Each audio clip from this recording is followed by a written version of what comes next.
After coming home from a week-long honeymoon, we heard strange noises coming from inside the house. We were worried that it might be a burglar. "Do you hear that? Someone might be in the house. Should we call the police?" my husband and I said. "It's fine," my husband replied and walked inside. I followed him in a hurry and found my mother-in-law and sister-in-law inside. Relieved it wasn't a burglar, I still couldn't understand why they were in our house. "Hi, you're back. Welcome home. Where are my souvenirs? Did you get the bracelet I asked for?" my mother-in-law asked. "There's no way we bought that. It's too expensive," I responded, feeling stunned as they continued their animated conversation. "Why are you guys here? You're annoyed, right? You aren't here, aren't you? Houses are vulnerable and empty. We stay to protect your home. You should be thankful," my mother-in-law explained. Apparently, they had taken the keys from my husband to look after the house while we were gone. "You should have consulted me first," I whispered to my husband. "They offered to watch the place last minute. I didn't have time to consult you," he responded.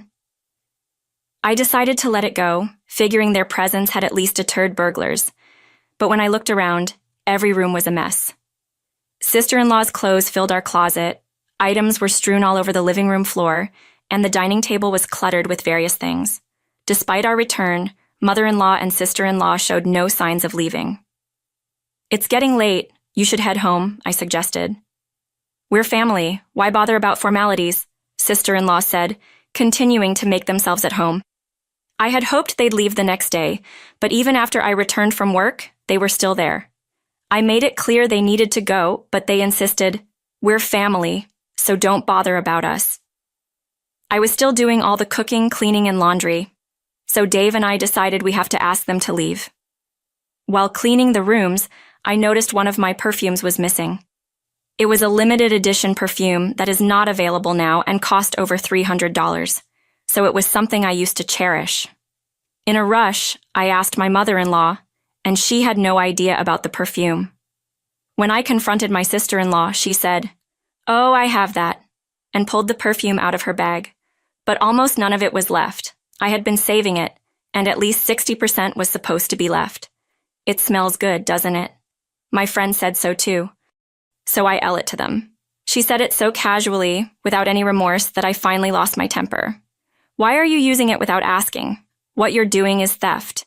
Did anyone teach you not to steal? Seriously, I just bared it. Why are you making such a big deal? If you only borrowed it, will you give it back? Fine. But I used some, so half the price should be okay, right? I don't want money, I want the same item back." "Wow, you're pretty. It's just perfume. I know your brand. It's not that expensive," she said, checking the price on her phone. "What? Why is this so expensive? Spending $300 on perfume is stupid. If it's so important, lock it up." She seemed flustered, realizing it was more expensive than she thought. "It was important, so I only use it at home. I never thought I have a teeth as a relative who barge in and use my things." "Don't call me a thief for using some perfume while we are arguing." Dave came home. "What's all this noise? Listen, Ro, I use a bit of her perfume, and she's calling me a thief." Leaving the loud sister-in-law in the living room, I explained everything to Dave in the bedroom. "I can't take it anymore. Kick mother-in-law and sister-in-law out." "Don't get so mad. I hadn't told you yet, but we are all going to leave here now." I was stunned by the unexpected news. Our old house is falling apart. We were debating repairs or moving. Leaving here saves money, and we have room. "Why didn't you consult me? Don't I contribute to the mortkake?" "Mom already started selling the old house. We're all living here. If you don't like it, leave." I felt my affection for Dave cooling at his unilateral decision. Understood. With that, I began packing only the essentials into my suitcase. Dave didn't stop me. Instead, he said, "Running away after a fight is childish," and returned to the living room. Mother-in-law and sister-in-law smirked as they watched me pack. As soon as I stepped out the door, they locked it behind me. I had no intention of ever going back to that house, so I felt nothing about leaving. I stayed at a hotel and contacted my boss, who I often consult with, to take a few days off. During that break, I found a new place to live and informed my parents that I had moved out because my mother-in-law and sister-in-law had moved in, and Dave told me to leave. I also told my worried parents that I planned to divorce Dave. The only message I received from Dave during this time was an email saying, "You can come back if you repent." They both said they'd forgive you. When I told Dave over the phone that I wanted a divorce, he first responded, "You're divorcing me over this? Can't you just put up with it a little longer?" But when he realized I was serious, he agreed to the divorce. Things progressed smoothly after that, and the divorce was finalized within a few days. I wanted to end things quickly and sever ties, so I left the house today without any division of assets. Although we had been married for less than a year, the divorce led to concerned questions from friends and those around me. The old me might have said it's nothing and kept quiet, but I was over it and told everyone what had happened. Everyone was sympathetic and supportive, so I'm glad I spoke up. Living alone now, I no longer have to spend time on household chores and can focus more on work. I came up with 3 times the usual number of projects and even offered support to those who were struggling. Though my boss was concerned for me, I was grateful to throw myself into work, as being alone would bring back painful memories and make me wonder if I was also at fault. About 5 months after the divorce, Dave called. I had left most of my belongings at the house, so I thought the call might be about disposing of them and answered. At first, he asked things like, "What are you doing now? Are you living alone?" Avoiding the main topic, although Dave is the kind of person who gets grumpy if you don't get to the point, I had to bring it up because time was precious. "Why didn't you call? I want to get back together." I had no intentions of reconciling, so when I tried to hang up, Dave hurriedly stopped me. "Wait, there's something else I have to say. I'm busy, so make it quick. Can you lend me some money? I'm having a hard time with the mortgage payments." Though the mortgage was challenging for Dave alone, it wasn't an amount he couldn't afford on his income. It turned out that Dave thought he'd get a raise soon and would be able to maintain the house even after the divorce.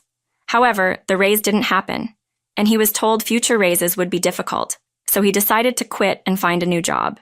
He thought he'd easily find a job with better conditions, but could only find places offering less pay than his previous job. "I can't lend you any money. Please don't call me again. You're still single, right? No one's going to marry an older woman with a divorce history. So you're better off getting back together with me?" Feeling demeaned by his comment, I responded, "No, thank you." And I hung up the phone. I wondered why I ever liked such a person and felt disappointed in my lack of judgment. Not just from Dave, but also from my mother-in-law and sister-in-law. The calls kept coming. From what I gathered through their calls, they assumed Dave must be earning well since we bought a new house and had a grand wedding reception. They thought I was the one preventing Dave from giving them more money because he himself said he couldn't afford it. So, Dave believed that if I were out of the picture, they could live comfortably. Turns out Dave's salary was less than they expected, and they panicked, hence the frequent calls. While it's common to think that men earn more than women, I actually make more than Dave. I wanted to block their calls, but Dave knew where I worked. I was afraid they might call or even show up at my workplace, so I answered the phone once in a while. The conversations were always about money. He'd say things like they both are spending too much and draining savings, or they both started part-time jobs, but they're still not making ends meet. I thought if I told them I was also broke, the calls would stop. So, one day, as usual, they said, "We need money for upcoming bills." I responded, "Actually, I'm leaving my current job. I've pretty much depleted my savings. I need money more than you do. If you don't believe me, ask my coworkers." After hearing this, Dave said, "I see," and hung up. As planned, the calls from the 3 of them stopped. When I talked about this with a mutual friend, he told me Dave's situation was worse than I'd heard. Turns out the salary at Dave's new job is less than his previous one, and most of it goes to the mortgage. Not just that, my sister-in-law had an affair with her manager, and was fired when the manager's wife found out. At first, sister-in-law claimed she didn't know he was married, but it turned out she knew his wife was pregnant. The manager and his wife are divorcing, and it's now public knowledge that sister-in-law caused it. She hasn't found a new job and has lost friends. Dave is paying off loans and barely making ends meet. Mother-in-law keeps complaining that their friends have grandchildren, while her children are single and broke, leading to daily arguments. Our friend said Dave thinks he's unattractive since the divorce. But he looks so run down and older than his age. There's no way he's getting any attention. Because I shared the reasons for our divorce, this friend is the only person still speaking to Dave. He tells me everything because he has no one else to talk to. This is the friend who introduced me to Dave. I feel responsible for introducing you too, and besides, hearing about Dave's life is sort of entertaining. He said he's also making sure Dave doesn't get near me again. As for me, I recently co-founded a web magazine company with some old friends from school. I left my job and used up most of my savings to start this company. Even though running a small business means I have to handle a lot of things on my own, it's exciting to continually take on new challenges. I used to be hesitant about diving into new things, but thanks to various experiences, I've gained resilience to overcome hurdles. I've also started a relationship with someone I met through work. He's the kind of person who respects my feelings while taking the lead, and meeting him helped me realize that Dave wasn't a leading man but simply self-centered. After my divorce, I thought for a few months that I couldn't possibly remarry or even date again. But now, I can think positively and want to cherish the happiness in this new chapter of my life.